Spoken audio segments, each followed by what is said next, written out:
En réalité, ce n'est pas vraiment le souvenir des événements qui hante les gens.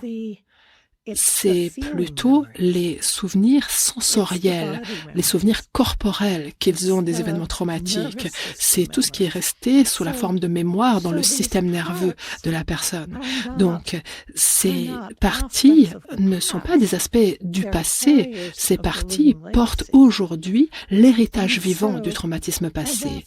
Et c'est justement cela qui maintient vivant le traumatisme des décennies après l'événement lui-même, parce que ces parties se font réactiver par différents déclencheurs dans notre expérience quotidienne habituelle, et ces parties ont peur, ressentent du désespoir, et je travaille d'ailleurs avec une patiente dont les parties sont convaincues que le monde est toujours aussi dangereux aujourd'hui qu'il l'était quand cette patiente était enfant.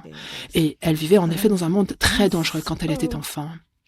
Mais littéralement, ces parties la confinent chez elle en l'empêchant de sortir de chez elle. Elle n'a pas le droit de quitter sa maison parce que ces parties sont convaincues que de l'autre côté de la barrière se trouve un monde dangereux où il y a des agresseurs partout. Donc, les parties sont porteuses d'une réalité vivante qui était vraie à une certaine époque dans la vie de la personne, mais en général qui n'a plus rien à voir avec la réalité actuelle que vit la personne aujourd'hui.